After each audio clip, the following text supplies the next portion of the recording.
Hey everybody, this is TheRiotXL, and this is going to be a cast for Into Starcraft, the YouTube channel. I'm not pretty sure it's www.youtube.com/IntoStarcraft, just one word as well. If this does go up on my channel, I don't think it will. I think it's only going up on their channel.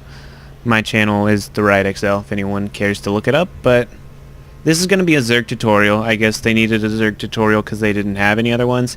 And I'm not a pure Zerg player. Just a disclaimer. A few disclaimers are coming up here. I'm not a pure Zerg player. I did play random up until Diamond. Until at that point, it's kind of hard to play random just because there's a lot of good players in Diamond, obviously. So I had to switch to a race. But I do know a fair amount about Zerg. I am comfortable with the race.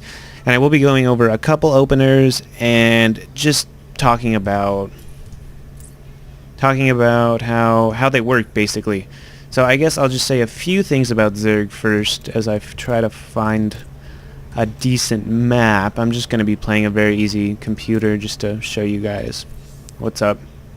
First of all, as Zerg, things are going to be a little bit different than in any other race. A lot of other races, you have your opener and then you have a set path with that opener that you want to take. But as Zerg, it's a little bit different. You have an opener, but it needs to be like a small opener, and then the opener needs to have options depending on what your opponent's doing. More than any other race, Zerg is a very, very defensive race at the beginning. There's a lot of ways that you can just get screwed over in the beginning because it takes so long to get the right units out as Zerg. It takes a long time to get the tech structures out. Some of their buildings, like the spawning pool, is the slowest tier 1 building for units to make. The spire is the longest it's going to take to get flying units out. Just things like that. But when you do get it out, you have the ability to mass produce. And Zerg, just as a race, you need to know that you just keep making units as fast as you can, as much as you can, and you have to focus mainly on economy. And then you also have to scrape by getting defense down. So I'm going to show you guys how to open speedlings, which is a very, very normal opening for Zerg players to open speedlings and then tech out based on what your opponent's doing. Like, for example, I'm going to go with Terran, since Terran is the most used and abused race, you could say. If you open speedlings, which is fair to open against Terran, you have to go in and see, either sack an overlord or just poke up there with Zerglings to see what they're teching. And if you see that reactor on a factory and they're going dual Hellion, they're probably going to go mech. So I mean, they might go Marines. There's an off chance of that. They'll switch to the barracks and go Marines, but they might go mech. So what you need to do is you need to get roaches. Now, in a different case, if they're going heavy bio, for instance, and you don't want to layer that fast, that is, turn your hatchery into a layer. I'll be going over that when I open the game. You need you can go Baneling to do a Baneling bust and try and get in there and do a little bit of economic damage with speedlings.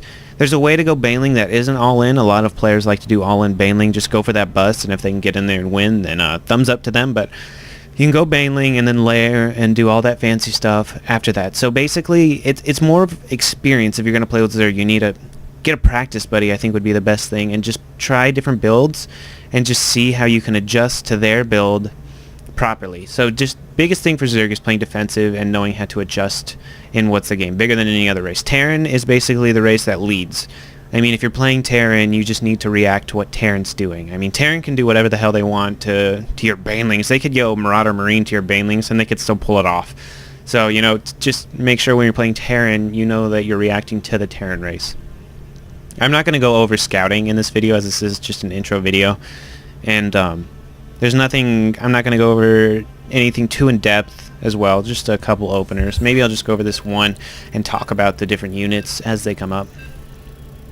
Alright, so I'm going to start here and see what we do. I haven't actually planned anything out, so I'm just going to wing it and see what's going on. I'm also casting it live as I'm playing, so if I can't talk for a while because I'm trying to do stuff, just try to work with me there.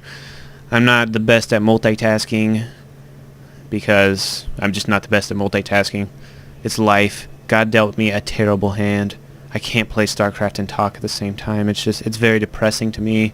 I cry a lot at night because of it, and right now I'm just filling the space because the loading screen's going, so hope you guys enjoy it. And I ate Chipotle a second ago. It's delicious. Anyway, we're going to start. We're going to make a drone. And I'm not going to go over any hotkeys, but I will be using all the hotkeys just to know that I'm using hotkeys. Okay, first thing anyone new is going to notice playing Zerg is they don't just have, like, as I make a drone, they don't just have a screen where they can click a unit here. They do have to get the larva, which is S on the keyboard. Click S, and then click your drone with D, and that's how you make your units. It's not like, you don't have like a gateway that's just straight up to units or anything like that. You just have to do that. You have to go click on the larva and then click on the unit. And as well, most buildings in this game have one rally point. The hatchery is by far the most awesome building there is, and by far the most drooly and disgusting there is. So you have 2 rally points. See that? That's where your fighting units will go, is the white line, and then your drones will go obviously to the orange line, which is leading to the minerals. I just made an overlord here, which for Zerg, you have, for supply, you have to make overlords, which is cool. They fly, they're good for scouting, but they're also very easy to kill for other people, so you have to make them out of larva here, which spawn slowly, and then make them. So okay, so I'm going to start my build here. Around 13, I'm going to throw down 1 extractor, going to make 1 more drone. This is the speedling build, and I'm going to wait for that spawning pool. 200 minerals for spawning pool. Going to throw up the extractor because the metabolic boost for speedlings is 100 minerals and 100 gas. If I throw this up just a little bit before the spawning pool, I will be able to get speed as soon as it comes up. And then just constantly make drones. When you get to 15 supply, you're going to make another overlord, as well as throw your 3 guys in gas here. And I'm sending, where is it? I hotkeyed this overlord just to send out into, here, let me make a drone real quick. I sent this out just to, basically as a scout. Definitely place your overlords in places where they're somewhat safe and you can get some scouting information. And once again, I'm not keeping up on my drone production as I am kind of busy trying to explain this to you. I am at 15 supply, so right now I want to make my overlord, because my hatchery, my spawning pool that is about to be done. I want to have enough money for the queen, which is going to be 2 supply and 150 minerals, so I'll be able to make 1 more drone, and then this should hatch right now, leaving me just enough money for that queen, and then right when this gets to 100, my gas will get to 100 as well, which I will be able to get metabolic boost. Just press M on your spawning pool for that metabolic boost, and take your overlord and put them wherever you want. I like to put 1 on my ramp just to make sure I see everything, and then from here on, you can kind of decide what's going on. I'm assuming you've scouted with your drone at this point, and if you see any pressure coming on, you want those 2 extra larvae here to become Zerglings so you can fend off for yourself. But since I'm playing a very easy computer and I'm not really expecting anything crazy, I'm just going to make all my extra larvae into drones until I have this queen out, and I'm going to be able to spit larvae. Okay, the queen comes out, and this lady, not only is she beautiful, but she can do some pretty interesting things. You throw larvae by pressing V onto your hatchery, which allows you to spawn more larvae, obviously, or you can do creep tumors, which is really important for spreading creep, which I will go over later. But anyway, in this specific build, it's around right here. I want to expand on the speedling build a little bit sooner. Around 300 would have been nicer, but you definitely want... let me make an overlord here real quick. I need 1, and I'll explain that in a second. Okay, all these larvae are done, so I turn them all into Zerglings, and this is my first wave of Zerglings in a game that's going my way. That is, I'm not under too much pressure here, and my speed boost is going to be done, and these normally pop right when the speed boost is done. I'm just a little bit off due to talking about the game. I wish I could pause. I think I can pause here. Let me pause and talk about some stuff. Okay, it's at this point during my second hatchery, I want to have 2 hatcheries hotkeyed. That is, I want to have control something on one of my hatcheries. My first hatchery, I like to do control 4, and then when my second hatchery is coming up, I like to do control 5, as they are down here. I will be showing you how to do the control groups. But as you've noticed here, you haven't had many units leading up to this point.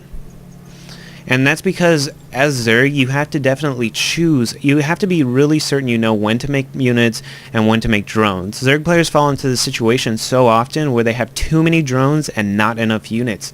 And that's just, it comes with experience knowing when to power units or when to power drones. If you powered units too much during an initial rush, say I had Reapers in my base, and because of that first 2 larvae before the queen had to go to Zerglings, I had to chase him around, and because I'm so stressed out about Reapers, I haven't made any more drones. I'm just purely making Zerglings, and I finally killed these 2 Reapers, and what, that's 50-50, that's about 200 minerals worth of Reapers that I killed. But at that same token, like, I've spent all my larvae on Zerglings. My opponent is going to be ahead of me in a